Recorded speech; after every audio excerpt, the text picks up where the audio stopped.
What's going on, my YouTubers? It is your boy Ghostface Gaming back once again with another video upload for you guys.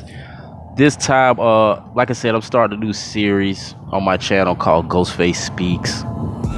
This is primarily just gonna be my outlook and my opinion on things as far as life is concerned, and just for what I see, you know, on a day-to-day basis. You have to excuse the wind in my background.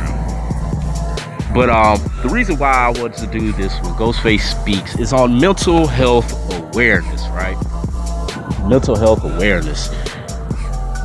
I probably should have had the definition for mental health awareness right before I started this, but we're going to go, this is what my definition of mental health awareness is, right?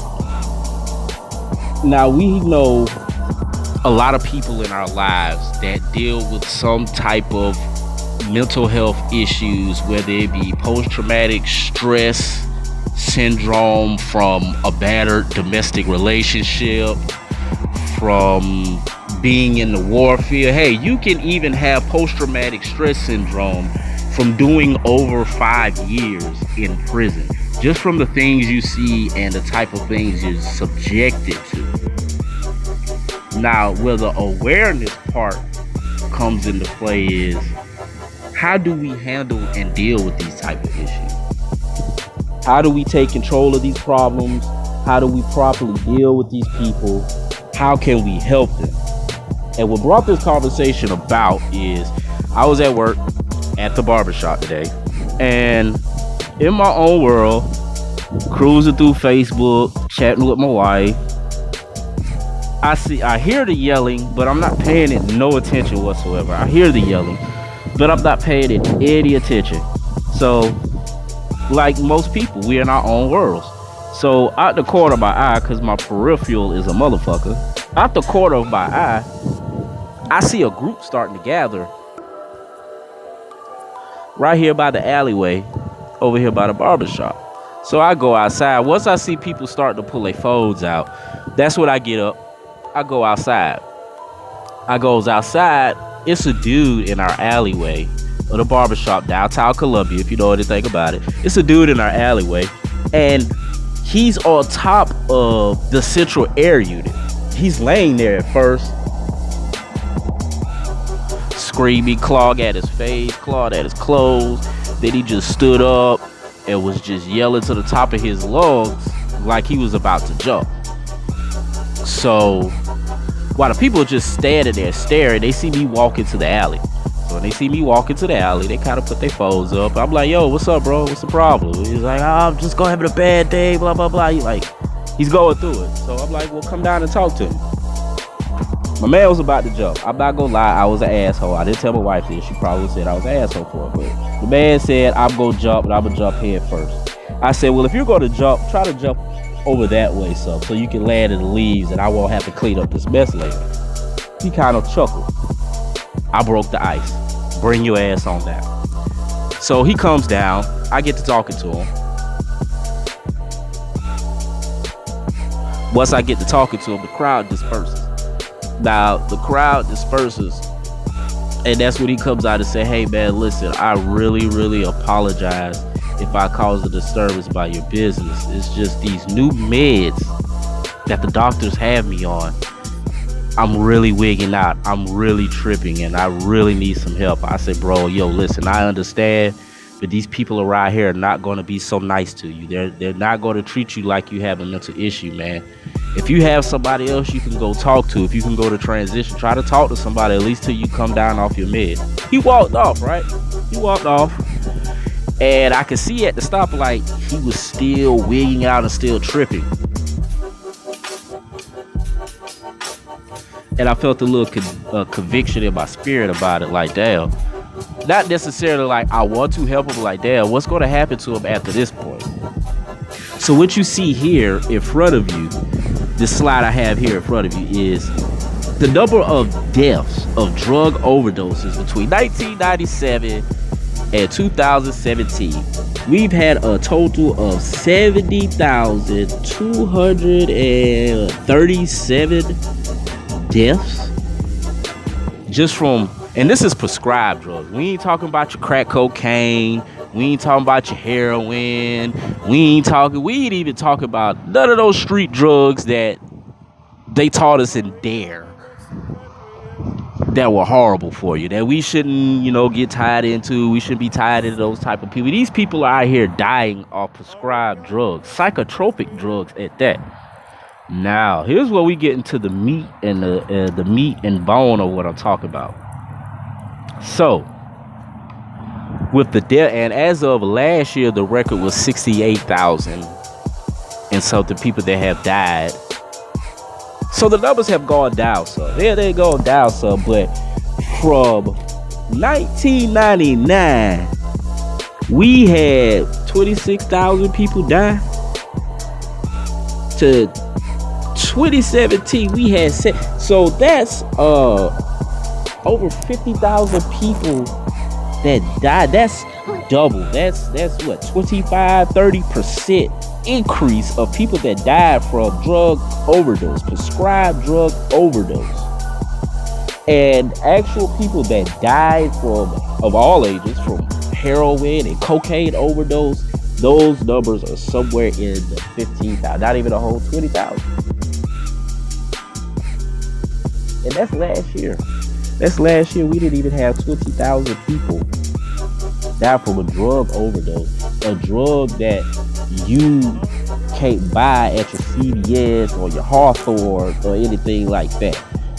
These are drugs that you buy off the street, the drug dealers, the quarter horses. They not even killing that many people off. It's the big pharma that's killing the people off. But this is not exactly where I'm going with this. I'm not going full-blown conspiracy with this. I'm going where we have a problem here in America, where we're worried about all the wrong things. Now, we have places like Columbia Mall. Bruh, that shit dead. Dittsville Mall on the mall on Forest Drive. Bruh, that shit dead. You know what I'm saying? In the state of South Carolina, we got 3,933 homeless people. Mind you, which I don't see how, but North Carolina and Atlanta, or Georgia, has 9,000 homeless people. We only have 3,000. We barely have 4,000 homeless people here in South Carolina. Now, in the city of Columbia, we have 1,460 something homeless people recorded here in Columbia, South Carolina. Now, out of that 1,400, 480 of them are veterans. So half the population, 35 to 40% of the population in Columbia, or the metropolitan area, the Midlands metropolitan area, 35% of those are veterans, people that serve this country.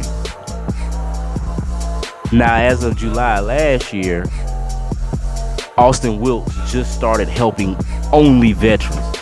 Now, I'm not gonna lie, Austin Wilkes helped me get a place to stay. When I first came home out of the pen, they are good. They have done good work for people in need. And there are people that abuse the system. But you also have to think about, damn, it took y'all 50 years to just start helping the veterans? And the crazy thing about it is I have somebody that works at the barbershop that's on heavy psychotropic meds. My mother is on heavy psychotropic meds. And without people to properly advocate for these people or get them on some different kind of medication, a lot of them get misclassified.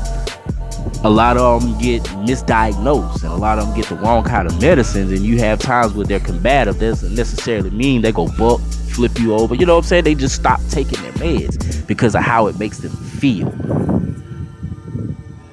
I.e., like the guy that was on our roof earlier. Now, I'm pretty sure in his head somewhere he wants to stop taking his meds, but that's not the best thing for him at this moment, because we don't know necessarily what the problem is. And then you have these police officers that run into people like him. What if the police run into him later? They are not properly trained into how to deal with somebody with mental health issues. Because first thing they go see, oh, they're just wigged out on drugs, or they're just wigged out on crack, or they're just crazy. And that's the bad part about it. My wife brought this up. When you're homeless, you automatically get labeled as crazy or derelict, or something's wrong with you.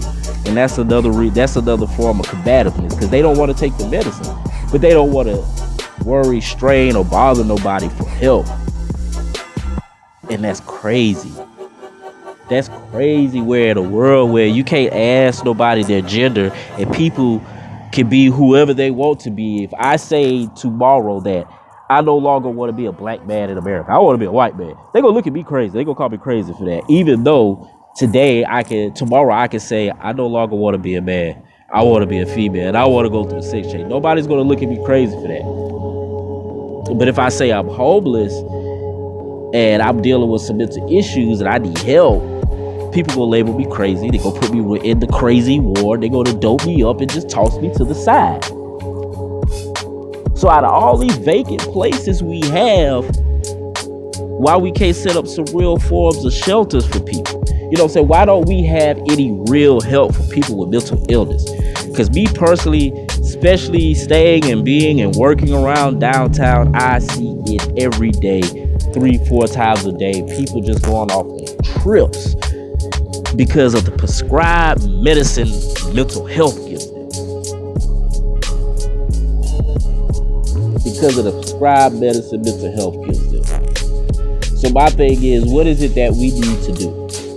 What is it we need to do as a people to help these people? What is it that we need to do to come together and make a better system where we can help our mentally ill? Because aside from everything else going on in the world, that's crazy enough in itself. Especially when over half of them that are homeless or in these kind of situations are people that served our country. Man, it's your boy Ghostface Gaming. Like, subscribe, and share the social media platforms. Still doing the 150 mortal plan, the $25 gift card giveaway. I'm just ranting, man. Y'all have a good day. Peace and take care of each other. For real, y'all.